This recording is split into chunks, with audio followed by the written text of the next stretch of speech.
Berikutnya alima minka annaka la tasbiru anhu fa asyhadaka ma baraza minhu. Oleh karena alima dia maha mengetahui minka terhadap kondisimu, keadaanmu, keadaan yang bagaimana, annaka bahwasanya dirimu la tasbiru tak mampu untuk bersabar, anhu untuk segera menjumpainya, maka karena kemurahannya fa asyhadaka, maka Allah memperlihatkan kepadamu ma terhadap segala apa, maknanya makhluk, baraza minhu yang tercipta darinya. Allah memperlihatkan, menampakkan itu semua tujuannya adalah asyhadaka agar kita sekali lagi mempersaksikan. Jadi asyhadaka maknanya dua ya, sementara supaya mudah dipahami. Oleh karena dia maha mengetahui kondisi kita, yang bagaimana kondisi itu senantiasa tak sabar, menanggung rindu, menahan beban beratnya rindu untuk segera berjumpa dengannya, karena memang kita berasal darinya, fa asyhadaka, maka Allah memperlihatkan sebagai ganti untuk menjumpainya di akhirat kelak, apa itu ma baraza minhu, segala apa atau makhluk-makhluk yang memang diciptakannya atau berasal bersumber darinya. Setelah memperlihatkan itu, menampakkan Allah tujuannya agar kita tentu saja asyhadaka, mempersaksikan, supaya kita mempersaksikannya. Tabaraka wa ta'ala. Alima minka annaka la tasbiru anhu ay an musyahadatika, dari persaksianmu lahu kepadanya subhanahu wa ta'ala, yang mana hal ini diumpamakan kama huwa sya'nul muhibbi, sebagaimana kondisi pecinta, keadaan seorang pecinta. Fa innahu la yasbiru, yang mana si pecinta tadi tak sabar, an ru'yati mahbubihi, untuk memandang sang kekasih atau memandang kekasihnya. Namun demikian segera kita mendapati fakta bahwa lakin ru'yatuka, pandanganmu, penglihatanmu lahu kepada Allah subhanahu wa ta'ala, fi hadhihi dari di dunia ini, min ghairi hijabin, tanpa hijab, tanpa penghalang, tentu saja muta'azziratan, hal ini sama sekali sulit. Bahkan memandang Allah tanpa hijab itu dengan mata zahir sama sekali tidak mungkin ya. Apalagi makhluk seperti kita ya. Namun demikian ada orang yang memandang Tuhan ya, seperti Nabi Muhammad ya dalam peristiwa Mi'raj itu sallallahu alaihi wasallam. Maka kemurahannya adalah fa asyhadaka ma baraza minhu ay minal athari wal akwani. Asar ini maknanya bekas, karena dunia sangat membekas, sangat berkesan, sangat impresif dalam sanubari kita maupun pikiran kita.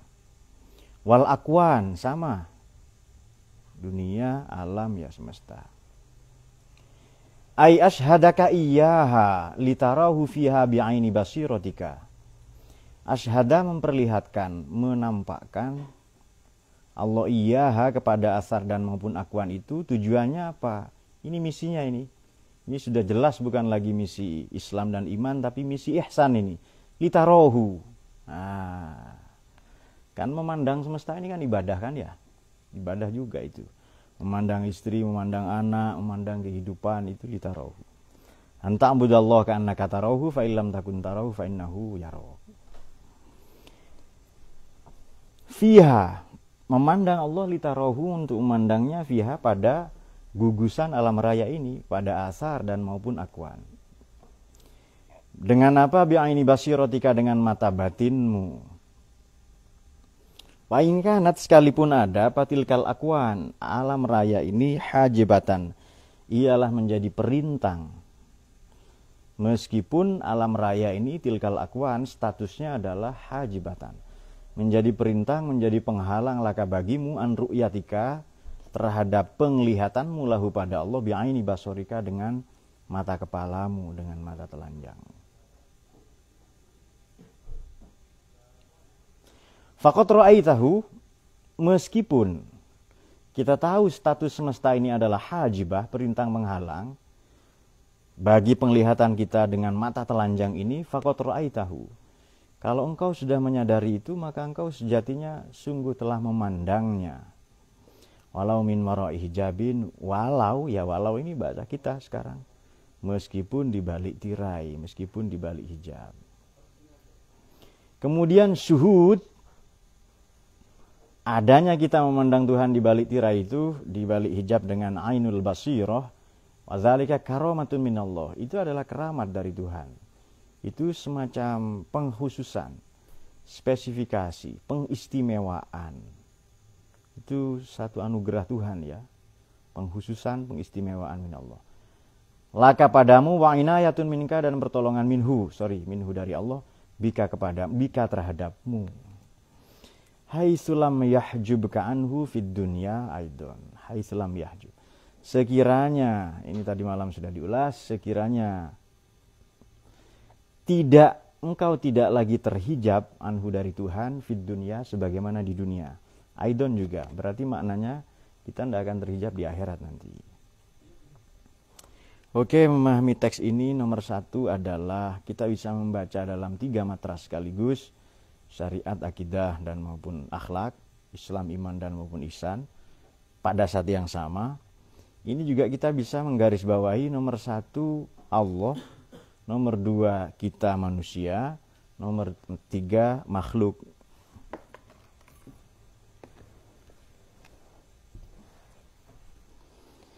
Alima minka.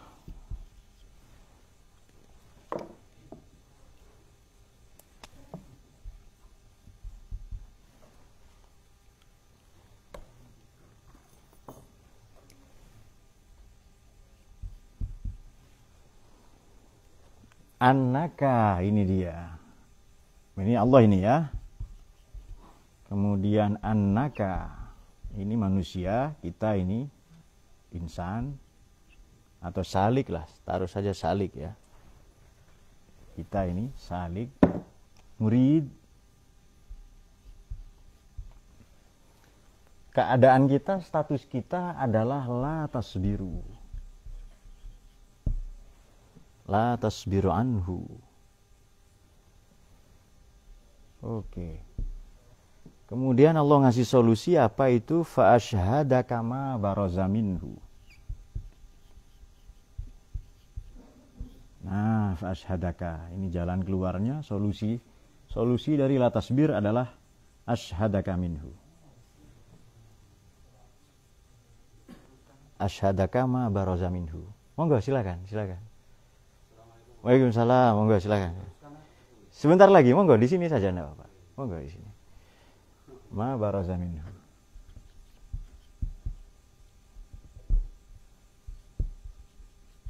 Oke. Monggo Vinara, silakan. Oh, baik. Baik, sebentar lagi. Baik. Ah, ini makhluk ini. Ini yang disebut asar atau akwan tadi ya. Ada nabinya Mas Habib barusan gitu. Oke. Sebutkan kepada saya segala, ini salik atau manusia ya, annaka. Sebutkan kepada saya seluruh keadaan manusia itu. Seluruh status atau nature, watak dari manusia. Nomor 1, khuliqal insan dha'ifan, lemah dia. 2, zoluman, lalim ia, tak tahu diri. Jahulan, bodoh. Ajulan, terburu-buru. Nah, ini tidak sabar ini. Seperti lagu di odong-odong itu loh. Anak-anak mulai tak sabar aku naik. Nah, itu dia. Jadi jangan-jangan yang bikin lagu odong-odong sudah membaca hikmah yang ini ya. Oke. Dhaifan, zaluman, jahulan insan rabbi lakanud. Kanut ini tak pandai bersyukur, tanah gersang. Lawan kata opposite dari syakur, kanud. Kalau syakur pandai bersyukur. Kalau syakir mungkin sesekali saja, tapi kalau syakur terus menerus iya. Kanud. Kemudian aksar syai'in jadala. Pandai sekali, banyak sekali berdebat. Itu manusia itu. Sebutkan saya ke semua term tentang manusia itu. Dhaifan, zaluman, jahulan, aksar syai'in jadalan, lakanud ya. Ajulan. Itu semua status manusia itu. Oke. Setelah itu alima, ini Allahnya ya. Kita membaca dengan 3 matra, Islam, iman, dan ihsan. Kemudian salah satu watak manusia disebutkan di Quran itu ajulan atau aktsaru syai'in jadalan, banyak berdebat, atau lalim. Di sini redaksi yang dipilih la tasbiru anhu. Kita tidak sabar ingin segera ketemu. Bagaimana mungkin ya? Tapi kok tidak kerasa Pak rindu kita pada Tuhan? Kita bisa mengajukan 2 asumsi atau 2 pendekatan. Pertama memang kita terhalang, terhijab ya. Baru pada aspek melihat alam saja, memperhatikan saja, tapi gagal bermusyahadah dengannya. Kita terlampau nyaman dengan merasa bahwa imdad ini bukan berasal dari Tuhan, tapi dari semesta. Imdad itu nikmat penjagaan ya. Loh saya ini loh sudah disediakan apa, semua keluarga, istri saya punya, itu saya sendiri semua, saya kerja dan lain-lain. Sehingga imdad ini kita lupa menyadari bahwa ia bersumber ma baraza minhu. Ia bersumber dari Tuhan juga. Oke, sudah ya, katakanlah selesai itu. Baik, sebagai simulasi haitsulam yahjubka anhu fid dunya, supaya tidak lagi terhalang terhijab sebagaimana kita di dunia nanti di akhirat ya. Mari kita memandang yang Allah asyhadaka, yang Allah perintahkan untuk kita bersaksi, mempersaksikan, paling gampang makhluk yang paling hebat untuk kita bersaksi kepadanya Nabi Muhammad itu sendiri. Beliau dan tentu saja para nabi alaihissalam orang-orang yang sudah sampai, sudah memandang Tuhan. Maka kita mengikuti jalannya. Ini mungkin sebagian belum disinggung ya oleh teman-teman. Oke. Jadi dengan 3 pendekatan ini, alima minka Allah, oleh karena ia maha mengetahui, kita ini salik ini, keadaan kita adalah la tasbir, maka Allah bermurah hati untuk asyhadaka, kita memandang nabinya, mengikutinya, meneladaninya, meneruskan ilmu akhlak perjuangannya, itu dia. Karena ia yang sungguh-sungguh ma baraza minhu, yang sungguh-sungguh benderang bersumber berasal darinya adalah nur kekasihnya itu, bukan nur hidayat loh ya. Dan di sini lagi-lagi, sekali lagi, sebagaimana tradisi kita, tetap pendekatannya filosofis. Harus pakai akal. Mungkin sudah kita singgung di surat apa ya? Catatan surat Anbiya itu kalau mau cinta Nabi pakai akal. Tidak nemu saya kelezatan iltizazul akal, kenikmatan convert ya, confort bahasa Prancis ya. Kenikmatan, kelezatan dalam menyinta yang paling klik dengan akal itu ya iltizazul akal ya, karena Nabi itu sendiri sallallahu alaihi wasallam. Makanya kata Ibnu Hajar al-Asqalani, Nabi Muhammad ini bukan melulu jamalul wajah tapi jamalul akal. Akalnya itu sangat cocok untuk kita. Pendosa, beliau membimbing ya kan. Pelaku maksiat, beliau punya hak syafaatul uzma, apalagi kita bingung tak tentu arah, beliau punya arahan. Apa yang kurang? Itu iltizadul akal, cocok untuk akal kita. Enak banget akal kita mencintai Nabi itu. Oke, catatan yang terakhir, karena ada sesuatu ini. Catatan yang terakhir yang tidak kalah penting adalah alima minka annaka la tasbiru anhu asyhadaka. Tadi Nur Muhammad ya, kasihnya terutama juga para nabi, para rasul yang lain. Kita bisa mendekatinya dengan cara begini. Ini yang tadi malam Divan gagal. Dan nggak bisa bikin SIM karena gagal kan ya, Falah juga. Tapi Falah punya alasan, saya udah bertahun-tahun nggak pulang Pak. Oleh orang tua suruh puasa di rumah. Datang saja langsung puasa 3 hari, balik sini lagi ya kan. Filosof mau diakalin itu. Jadi dia lupa ngobrol dengan saya seolah-olah ngobrol dengan siapalah ya, dengan santrinya yang sore itu kan. Nah itu dia. Begitu pula Divan, pulang Pak mau bikin SIM katanya. Dayat aja nggak punya SIM itu lo aman, santai. Malah polisinya yang takut itu. Iya, kalau polisi bilang kamu kutilang, lalu kata Dayat kamu perkutut, ya itu dia, takut polisi itu. Oke, yang terakhir adalah, nah, karena yang sungguh benderang, alam ini kan terlalu terang, matahari terlalu terang, ia menghijab kita untuk memandang Tuhan. Maka sering-seringlah mengambil jarak. Ini dicontohkan langsung oleh Nabi. Mengambil jarak dari alam nomor 1, dan ini menurut saya cara paling mudah namun demikian kita kerap kali mengabaikannya. Apa itu bersujud ya? Itu sujud paling enak sudah itu. Kalau ilmunya bersujud nggak disalahgunakan. Kalau harta bendanya, kekuasaannya bersujud ya sebagaimana dicontohkan Nabi itu. Maka nggak ada lagi penyalahgunaan pemborosan dan lain-lain itu. Kita tahu berasal dari tanah dan bersumber ya berasal dari tanah.